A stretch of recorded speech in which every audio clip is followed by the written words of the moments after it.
Assalamualaikum warahmatullahi wabarakatuh, teman-teman semuanya. Saya Laras Widastuti di kelompok saya, kelompok reguler. Kami akan menyampaikan poster yang buat yang menggunakan modal. Sebelumnya, perkenalkan dulu saya Astuti dengan N1701010009. Ayunda Dwiranti dengan NPM 18.0001011008.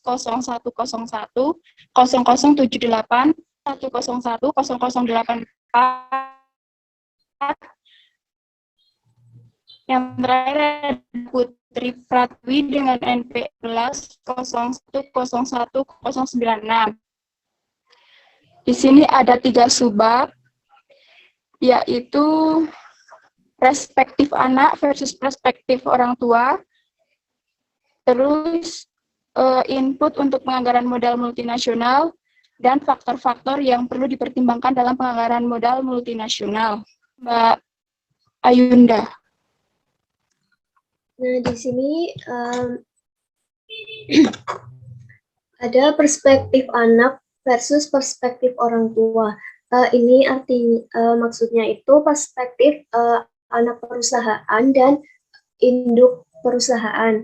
Nah, dari perspektif atau sudut pandang ini, biasanya penganggaran modal untuk suatu proyek multinasional itu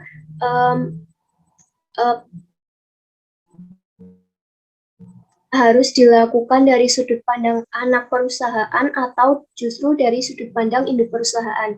Nah, beberapa pendapat itu menyatakan bahwa ada yang sebaiknya menggunakan sudut pandang anak, ada yang sebaiknya menggunakan sudut pandang induk perusahaan. Nah, pendapat yang menyatakan bahwa sebaiknya menggunakan sudut pandang anak itu perusahaan, karena anak perusahaan yang akan melakukan proyek tersebut, dan karena anak perusahaan merupakan bagian dari MNC yang terbaik untuk anak perusahaan juga akan baik untuk MNC. Namun beberapa pendapat juga berargumen bahwa karena induk perusahaan yang membiayai proyek, maka evaluasi hasil dilakukan dari sudut pandang induk perusahaan. Nah, dari perbedaan sudut pandang perusahaan antara induk perusahaan dan anak perusahaan ini, ada faktor-faktor penyebabnya. Nah, antara lain di sini yang pertama ada diferensial pajak. Diferensial pajak ini merupakan perbedaan pajak, ya. Misalnya di suatu perusahaan multinasional itu kan ada di suatu negara, ya. Nah, suatu negara yang ditempati induk perusahaan ini misalnya mempertimbangkan pengenaan pajak terhadap laba yang dilakukan oleh pemerintah. Jika pemerintah negara induk perusahaan mengenakan pajak tinggi atas pengiriman laba, maka proyek ini mungkin layak oleh anak perusahaan dan tidak layak jika dilihat dari sudut pandang induk perusahaan. Lalu anak perusahaan tidak perlu mempertimbangkan dampak pajak pengiriman laba yang ditransfer ke induk perusahaan. Yang selanjutnya ada pembayaran dibatasi. Pembayaran dibatasi ini merupakan perbedaan faktor yang menyebabkan perbedaan perspektif antara perusahaan induk dan anak perusahaan. Dilihat dari sudut pandang induk perusahaan, tentu saja proyek yang dikerjakan itu tidak menarik karena induk perusahaan tidak memperoleh akses atas dana tersebut jika pembayaran dibatasi. Lalu bagi induk perusahaan,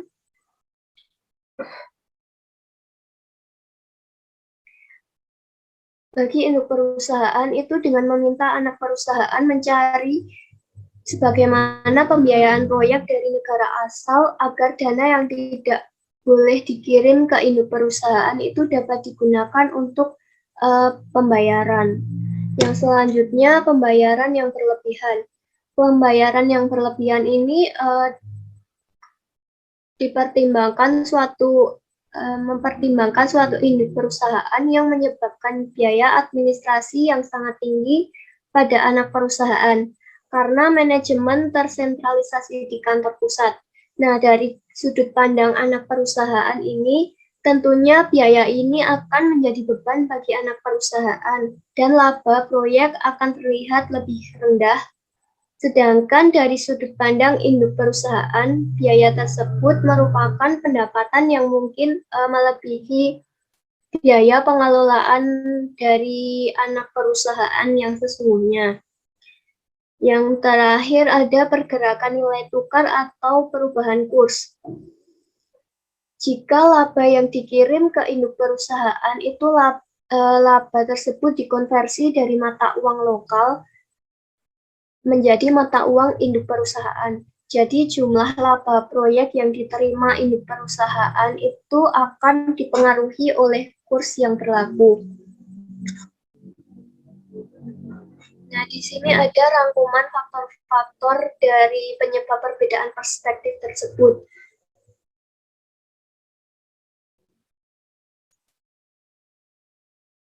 Jadi, sebelum sampai ke induk perusahaan itu ada tahap-tahap yang dilalui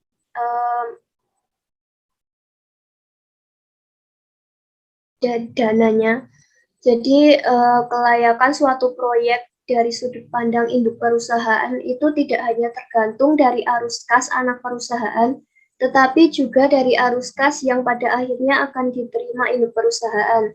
Sudut pandang induk perusahaan ini layak dipertimbangkan saat menentukan apakah suatu proyek akan meningkatkan nilai perusahaan dengan mempertimbangkan bahwa pemegang saham induk perusahaan itu adalah pemilik.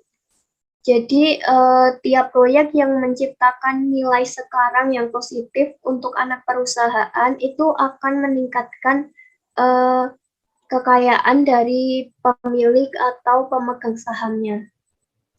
Yang selanjutnya ada input penganggaran modal, akan disampaikan oleh Hanifah. Ya, selanjutnya ada input untuk penganggaran modal multinasional itu input ada 11. Mbak bisa ke bawah.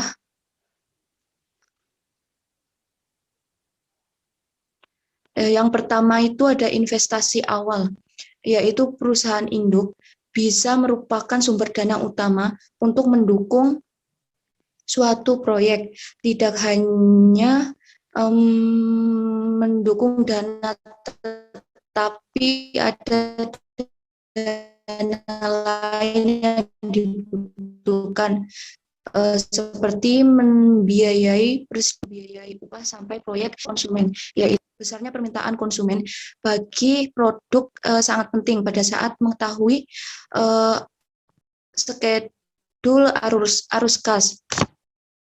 Yang ketiga ada harga jual, yaitu harga jual dari produk dapat diramalkan dengan menggunakan harga dari saingan yang ada di dalam pasar. Yang keempat ada biaya variabel, yaitu hampir sama seperti proyeksi harga jual.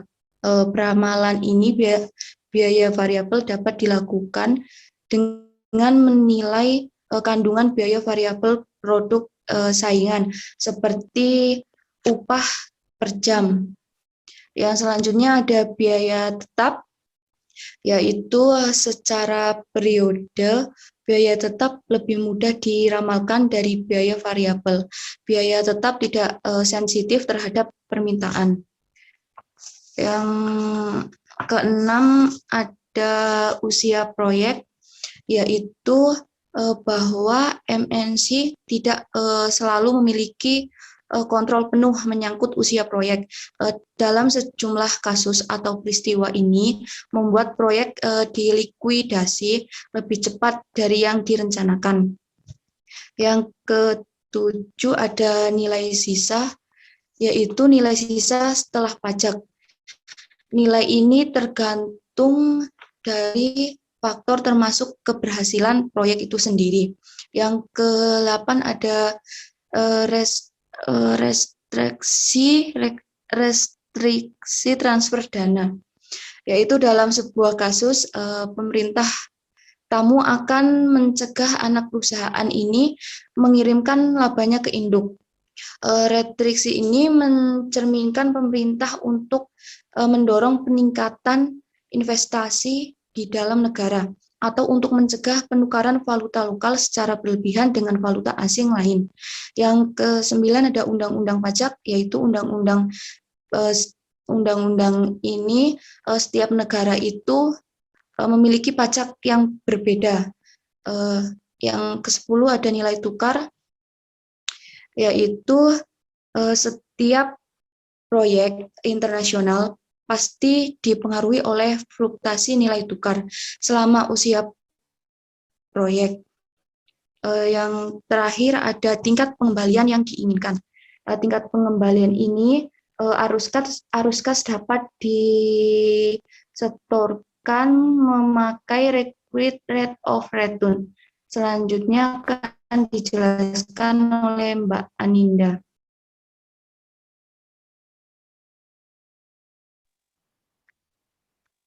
Selanjutnya, yaitu faktor-faktor yang perlu dipertimbangkan dalam penganggaran modal multinasional.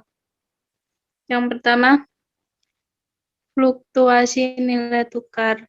Perusahaan yang menyadari bahwa nilai tukar biasanya akan berubah-ubah waktu ke waktu, tetapi ia tidak tahu apakah dolar Singapura akan mempercepat atau melemah di masa depan.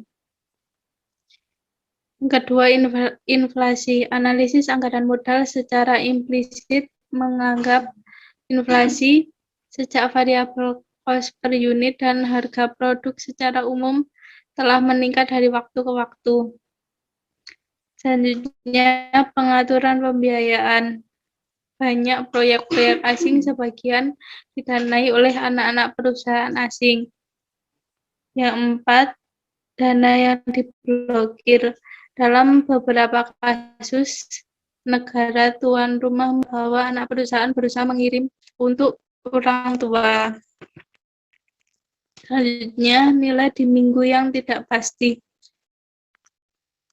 Bila nilai di minggu tidak pasti, MNC mungkin menggabungkan berbagai hasil untuk nilai di minggu dan memperkirakan NPV berdasarkan hasil kemungkinan masing-masing. Selanjutnya, dampak proyek terhadap arus kas yang berlaku. Beberapa proyek asing mungkin mempunyai dampak yang menguntungkan pada arus kas perundang-undangan yang berlaku.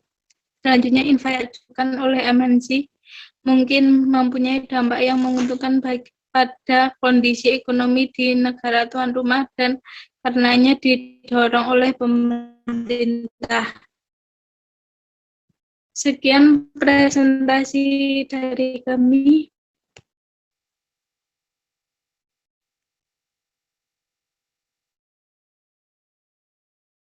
Kembalikan ke moderator. Baik, terima kasih. Itu tadi presentasi dari kelompok kami, kelompok LER. Terus sekarang sesi pertanyaan dibuka. Teman-teman dari kelompok paralel bisa memberikan pertanyaan kepada kami. Dibatasi 3 pertanyaan saja. Silakan Mbak Vini. Baik Mbak, saya akan bertanya ya Mbak.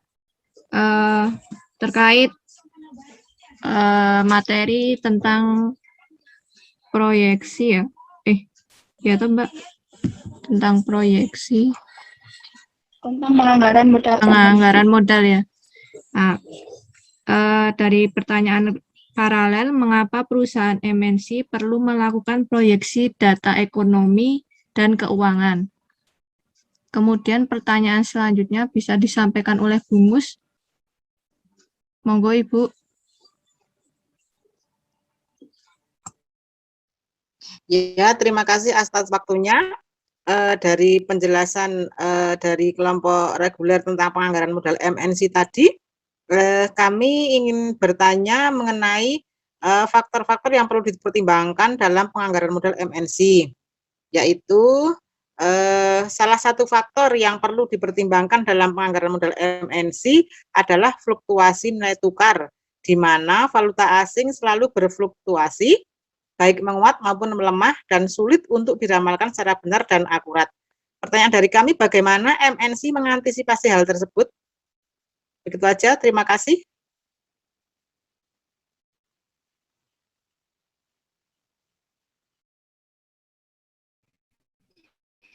Masih dua, saya mau ditambah satu lagi.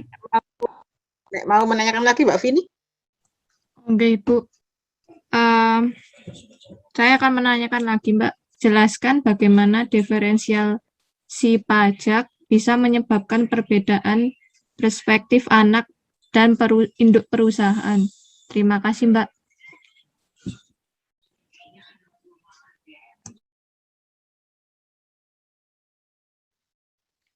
Untuk mempersingkat waktu ya, Mbak, kita presentasi dulu gimana, Mbak? Ya, silakan Mbak Vini. Ya, Mbak. Saya izin menjawab ya. Pertanyaan tadi, jelaskan bagaimana diferensial pajak bisa menyebabkan perbedaan perspektif anak dan induk perusahaan. Suatu perusahaan multinasional, induknya itu kan biasanya di suatu negara ya, menetap. Nah, jika laba proyek itu dikirim ke induk perusahaan, maka perusahaan tersebut itu perlu mempertimbangkan pengenaan pajaknya terhadap laba yang diberlakukan oleh pemerintah negara di induk perusahaan tersebut. Nah, jika pemerintah negara induk perusahaan itu mengenakan pajak tinggi atas pengiriman laba, maka proyek yang sedang dilakukan itu mungkin layak oleh anak perusahaan dan tidak layak jika dilihat dari sudut pandang induk perusahaan. Anak perusahaan itu tidak perlu mempertimbangkan dampak pajak pengiriman laba yang ditransfer ke induk perusahaan. Dan induk perusahaan mempertimbangkan karena itu berdampak dengan berkurangnya laba yang diterima induk perusahaan. Jadi perbedaan pajak ini bisa mempengaruhi sudut pandang atau perspektif dari perusahaan induk atau anak perusahaannya. Seperti itu. Terima kasih.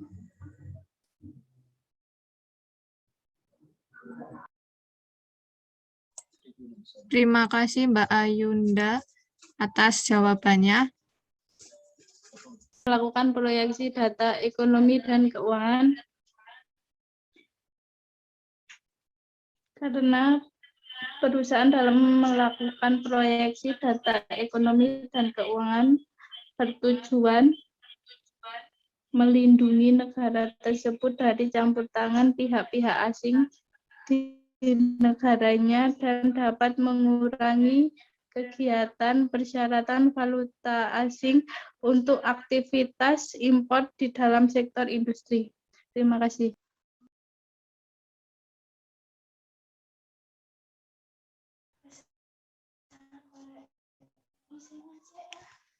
Selanjutnya saya akan menjawab pertanyaan dari Bu Muslihah.